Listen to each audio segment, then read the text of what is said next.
Hello, everyone. You're listening to Family Talk, the radio broadcasting ministry of the James Dobson Family Institute. I'm Dr. James Dobson, and thank you for joining us for this program.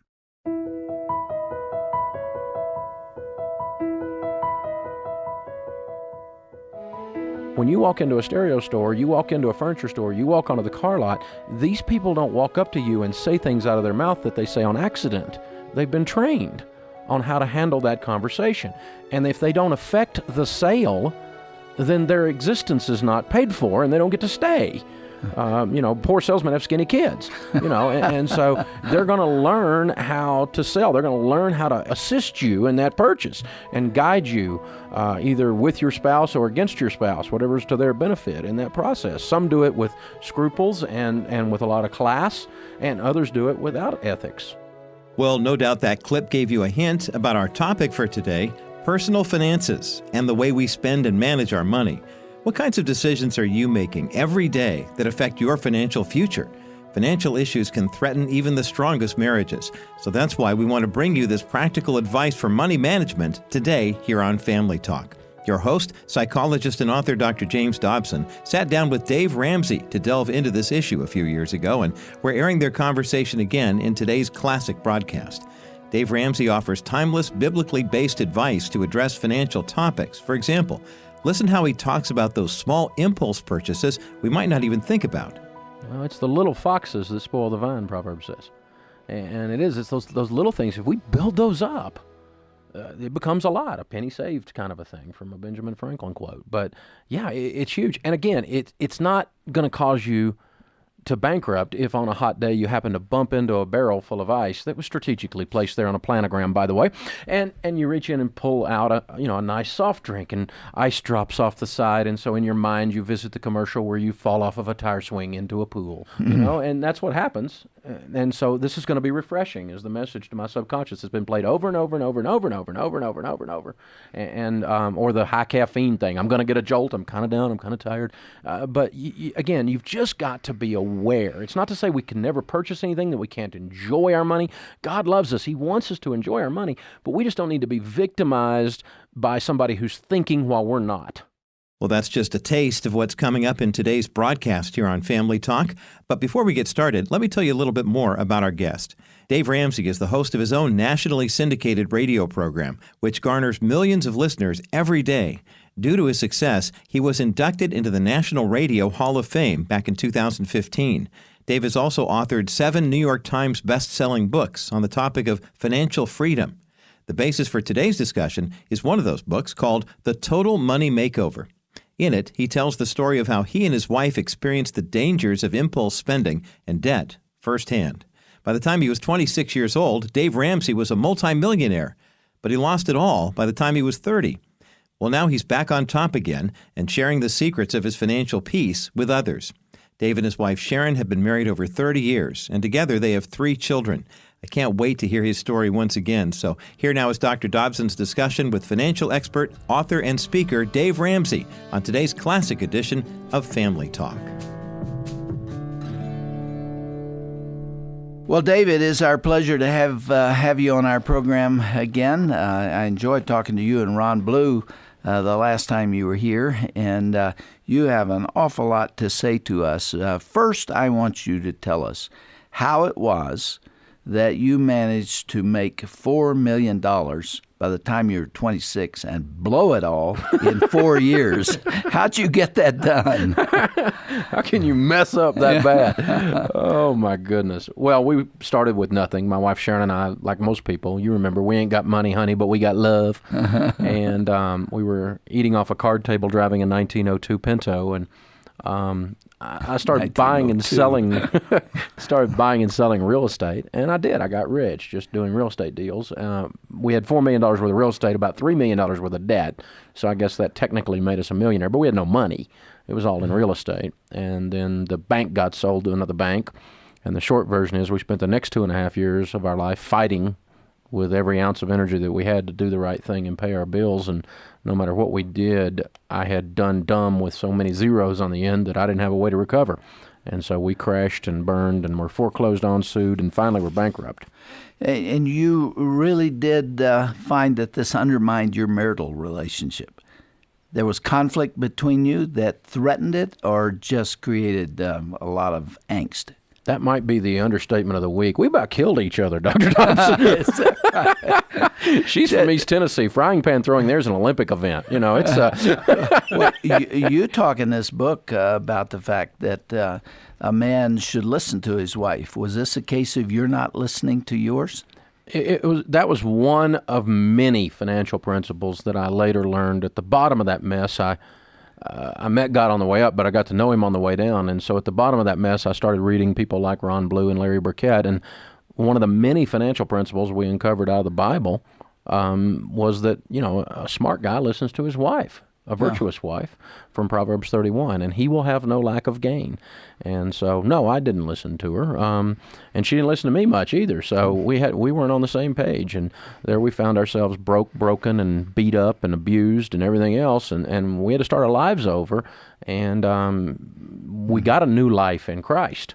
Largely through the teachings of Larry Burkett and Ron Blue in terms of the financial side of things. Exactly. Exactly. We were believers at that point, and really, our faith was strong. Pain will do that to you.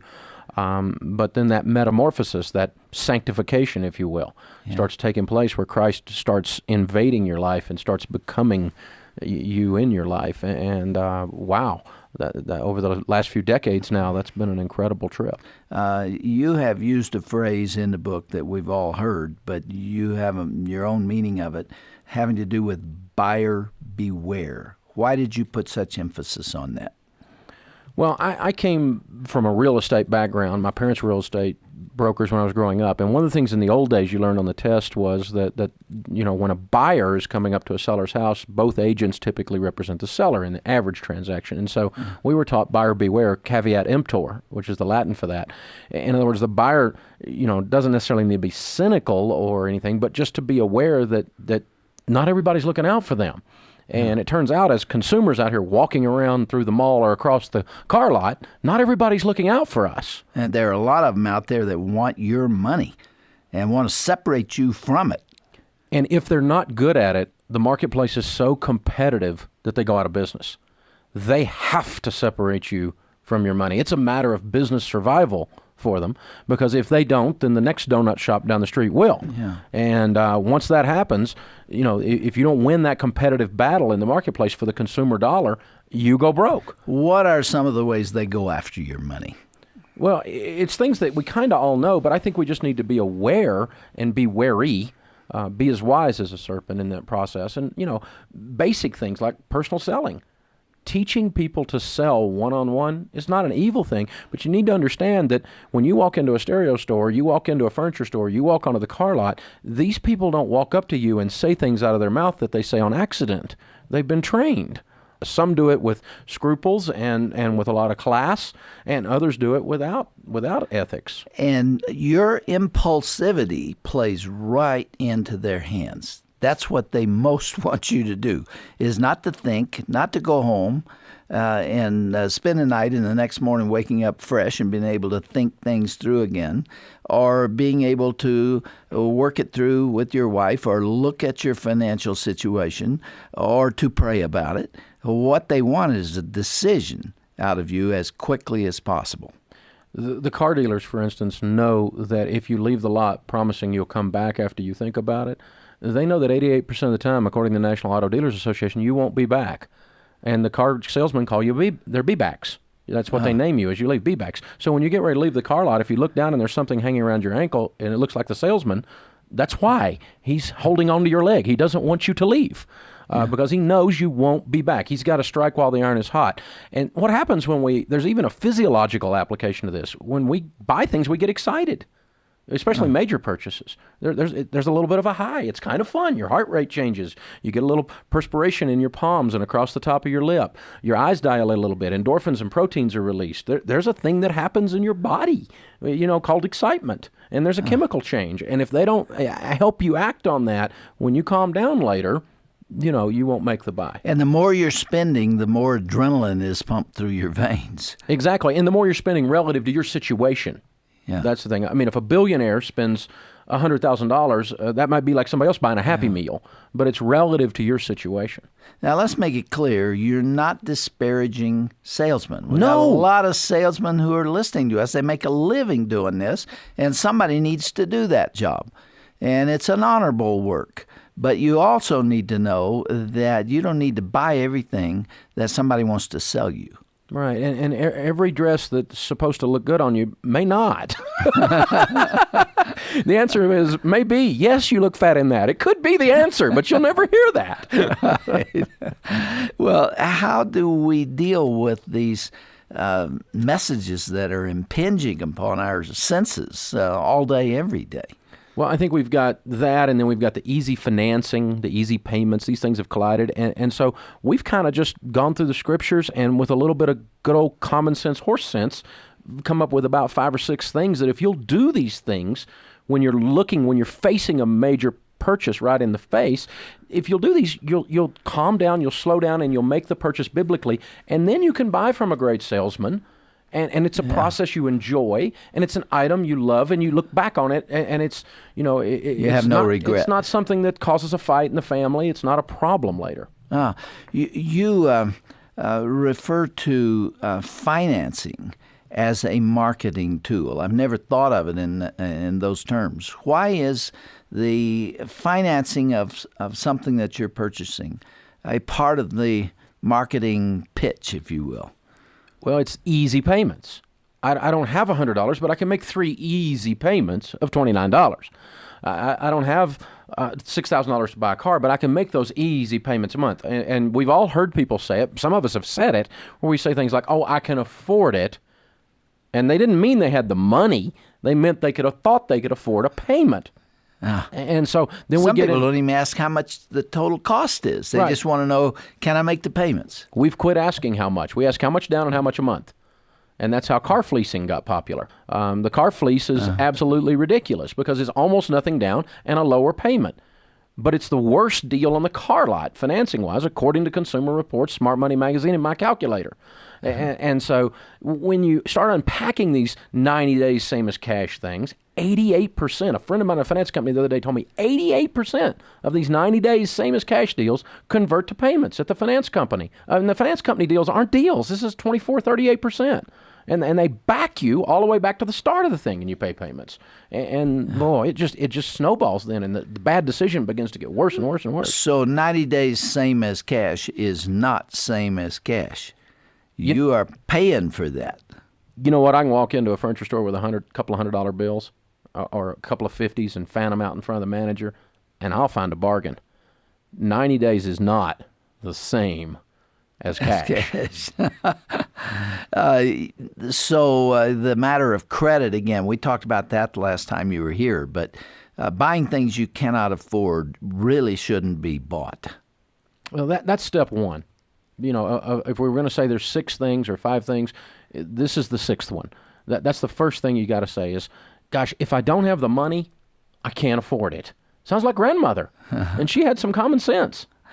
Packaging and advertising. How do the producers of goods determine what color and how the packaging is presented?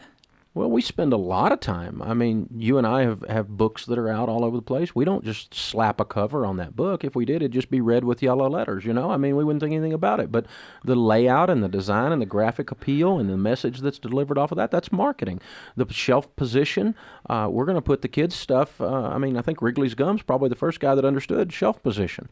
And they started putting the little packs of gum several decades ago, 50, 60 years ago at the cash register. And now every market in the nation fights for those cash register spots because that's impulse alley when you walk in. But even the design and the flow in the supermarket, some of the best merchandisers on the planet right now are the grocery stores. And the flow of the hall. It used to be in the old days that you went to the back corner and there was meat and dairy, right? And not necessarily now.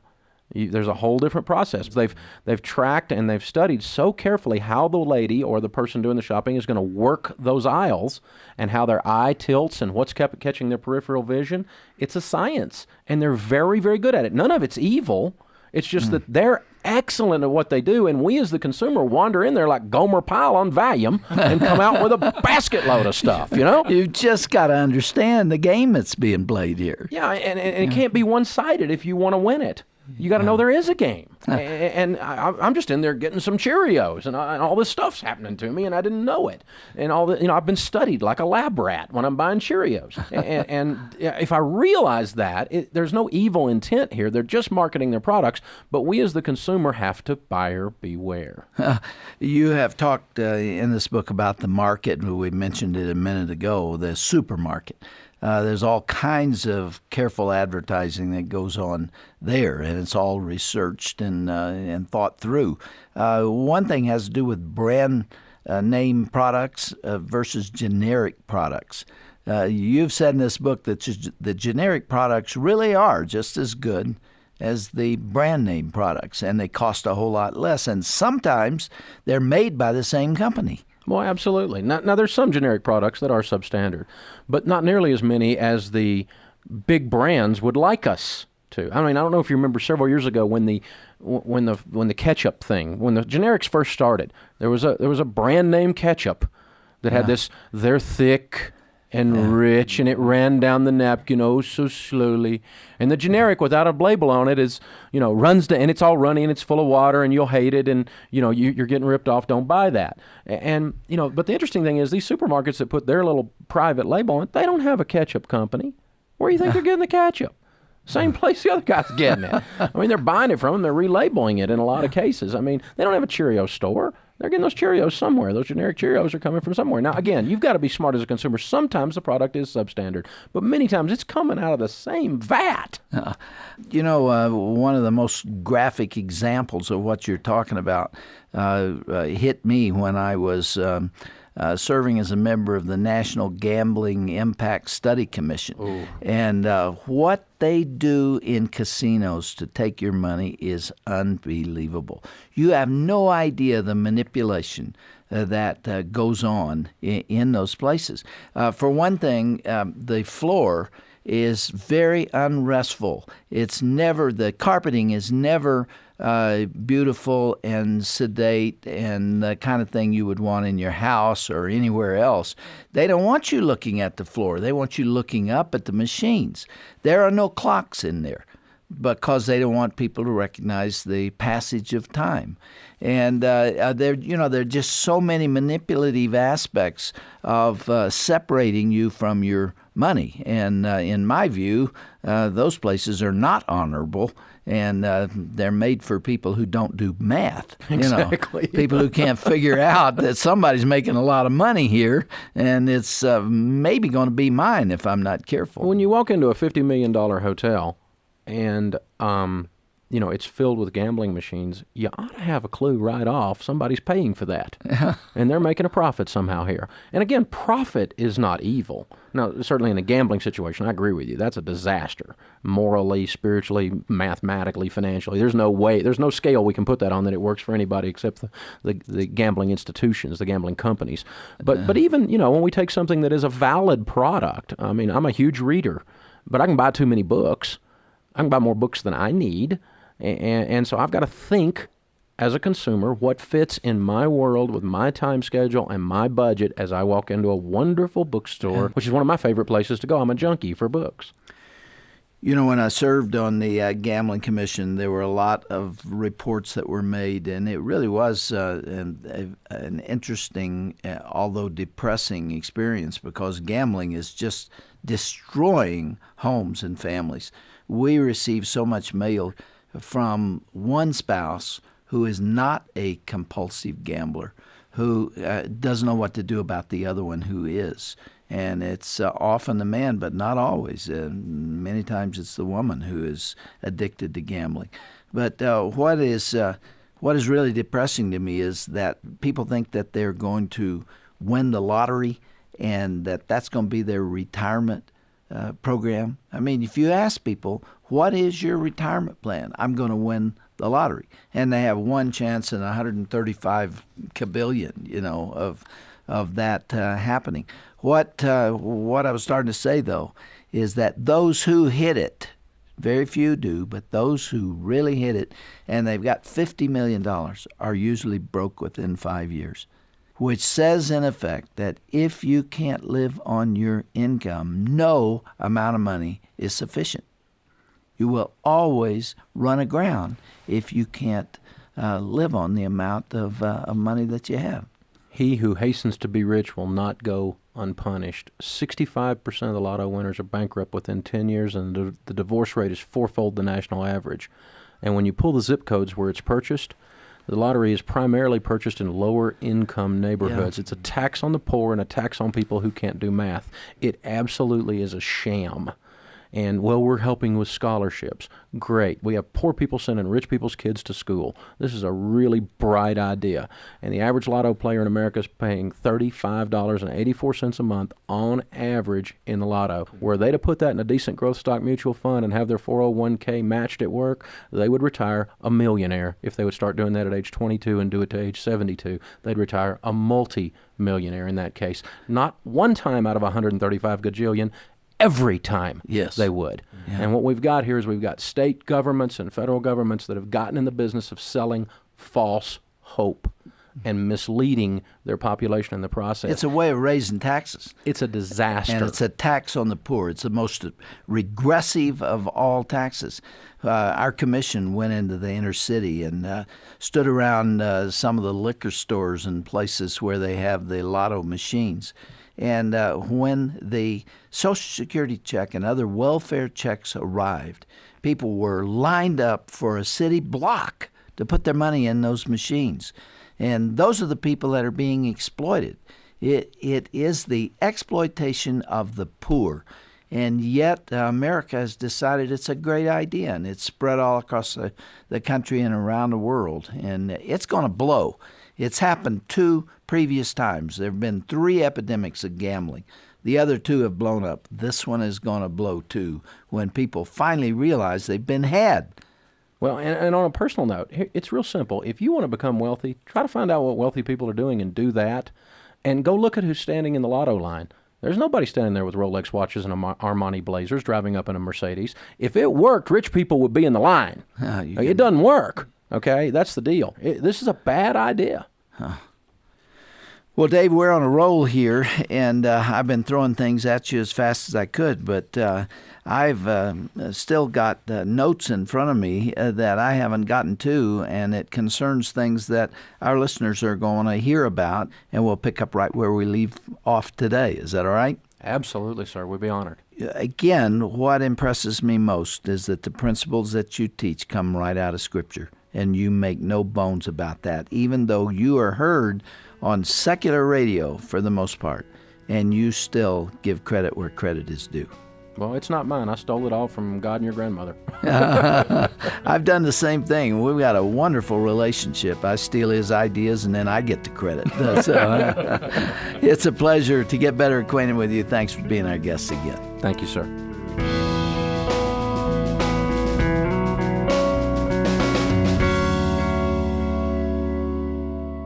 It is no surprise to me that our guest today on Family Talk, Dave Ramsey, is so well received, even among secular circles. He's a great communicator. He's a really funny guy, too. I'm Roger Marsh, and you're listening to a classic edition of Family Talk, and I'm so pleased that we could bring this conversation and this timeless wisdom to you once again. Dave Ramsey is not just helping people get out of debt. He's doing an important work on behalf of families as he presents biblical financial principles. And I hope that this will be a life-changing day for someone listening. In fact, if you are neck deep in debt right now and your financial situation is just crushing you and your family, we want to help. Please call us for a complimentary CD of this 2-part program or to ask how to get more financial advice from Dave Ramsey, because I know it will be helpful for you.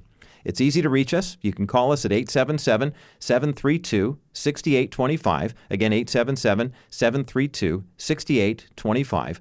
Or you can find links to Dave's website, which has information about his radio program and the live events all around the country that he does. You can find that information at drjamesdobson.org.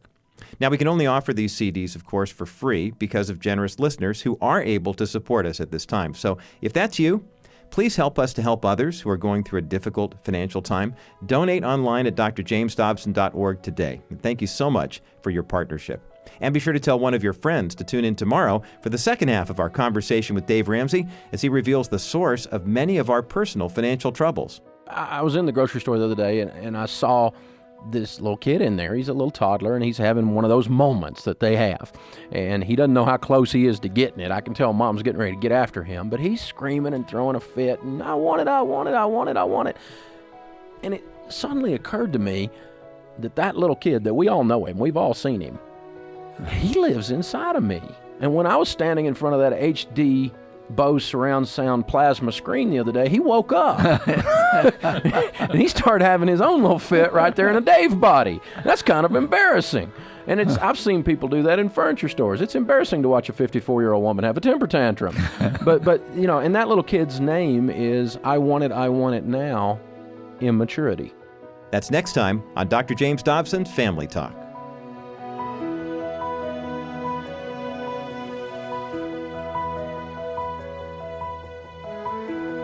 This has been a presentation of the Dr. James Dobson Family Institute.